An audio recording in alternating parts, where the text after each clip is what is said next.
Colon Therapy Center, Janet Eileen Mitchell, right out at Callaway and Brimhall. They're here in Bakersfield. People raving about the health benefits they're experiencing from this gentle therapy. The website at bakersfieldcolonics.com. Our great friends at Cruise Through Car Wash, 7 locations here in Bakersfield. Just 5 minutes in and you're out with a beautiful car wash. We'd like to thank our friends over at Kern Construction and Electric Incorporated. Robert Miller, the longtime resident here, he specializes in the remodeling of homes and businesses. He can be contacted at 661-322-5554. Chuck and Wendy Noss, owners of Nature's Food Market and Juice Bar, for delicious, healthy food, fresh juices and smoothies, and the best advice about your good health. Visit them at 2000 H Street, right here in Bakersfield, across from the Fox Theater. Call to place an order at 661-327-4430 and like them on Facebook. Dr. Vinod Kumar and his associates at the Vascular and Leg Center at 5020 Commerce Drive here in Bakersfield. Dr. Kumar has a passion and a new treatment to prevent amputations caused by diabetes. Go to his website at thevascularandlegcenter.com for information and an appointment. Thank you to all of our sponsors for continuing to support Open Up. You bet. Yes. Oh, Nature's Food Market and Juice Bar. Thank you, thank you, thank you. Delighting us this morning. Welcome back to Open Up. I'm Tina Miller. And I'm Don Clark, and we're talking with Reverend John Corbin, almost 80 years old, coming up on his next birthday. John, you were 16 years old. You go to a revival. The evangelist points to you and says, you know, you're the man. You go home. You go up to your bedroom. You hear a voice say, fall on your knees. And then you hear a voice say, you're chosen. What did all that mean? What was next? Well, the first thing I did when I got up, I went downstairs and I asked my mom and dad, do you hear noise? They said, no. Well, I fell on the wooden floor. They said, no. Well, my dad's a preacher. And I explained to him, you know, so he kept watching television. Do you hear what I said? He said, yeah. I said, what about? He says, well, wait and see. Wait and see. Yes. And I said, well, you're a fine encourager, but down the road. Because he wanted me to be sure. Mm-hmm. And it began to manifest itself, and it turned out great. And I noticed that I would say things that happened, and other strange things would happen. So now, then after, I would say at the age of about 19, it began to gel into the position of who I was, but I just sort of kept it to myself. But I've been a person like, in fact, I tried to box at one time, and I box? learned. Oh yes, back in the days of Archie Moore when he was down in Oakland, down at Harry Fine's gym. Oh yeah. So, but I learned one thing is that in boxing, we would wait for a good opening to throw the punch. Mm-hmm. So then in my ministry, I would not force my ministry on anybody, but I'll be waiting for the opening. Mm-hmm. Like I used to walk the bike trail in Monterey when I was pastoring in Seaside. Be walking along, you know, and here comes a fellow. A lady says, sir, they says, can I walk with you? Fine. And they'd be talking to me, and all of a sudden they had a problem. I said, oh, boy, here's an opening. Here's an opening. And then what I do, I would gradually, then while I'd be talking, they said, are you some kind of preacher, man? I said, well, I preach a little bit, you know. I never would open up who I was, sure, you know, whatnot. And I gained a lot of respect from the people, and so this one. You know, I've kind of followed that philosophy, Tina. Just like in difficult friendships, I just say, and I learned it from the boxing world: stay in close and wait for the breaks. That's it. Stay in close and wait for the breaks. That's it. That's it. Excellent. That's it. What I did. And the opening, because you see, if you know, Jesus had the same concept. He waited for an opening. The woman at the well. Yeah. He says, give me some water. He had to say something to open it up. And once it opened up, boom, that was it. Yeah.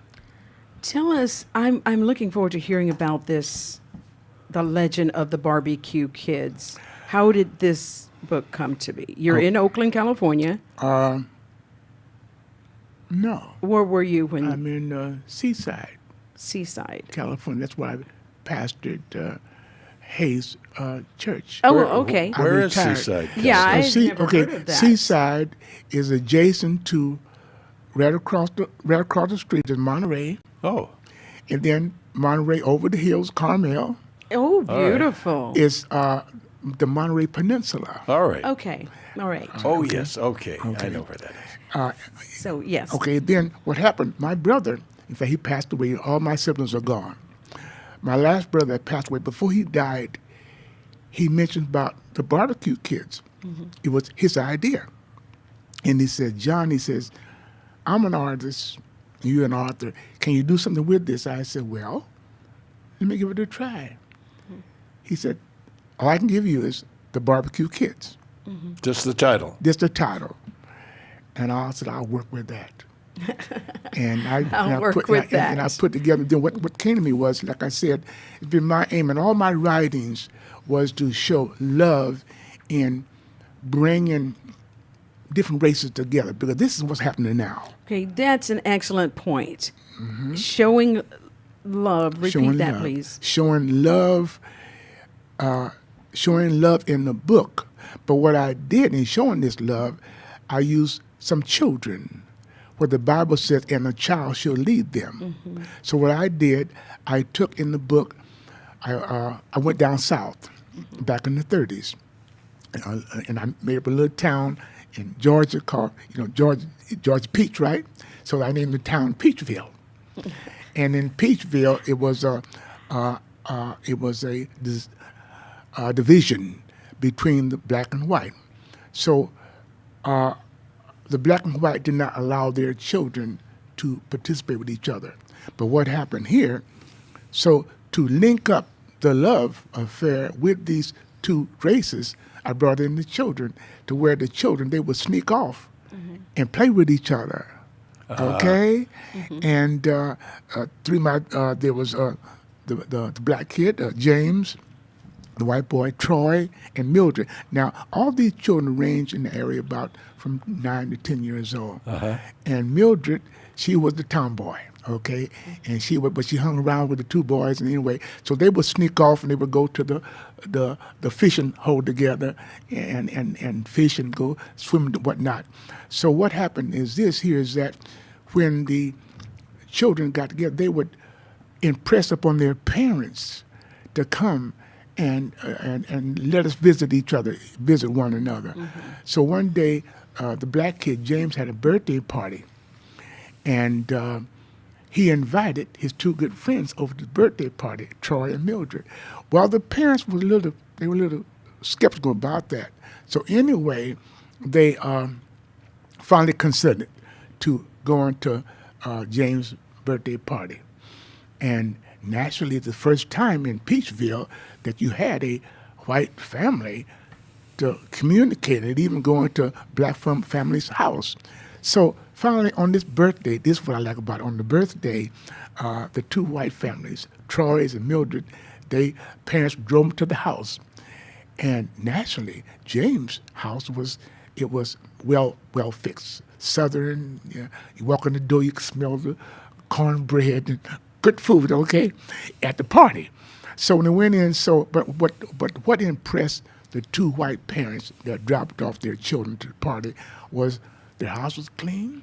In fact, it was clean. It was better than theirs, and everything was all in order. And so they were impressed. So when all the children, other children arrived to the other black children arrived to the party, the house was full of children, all black except the two white children.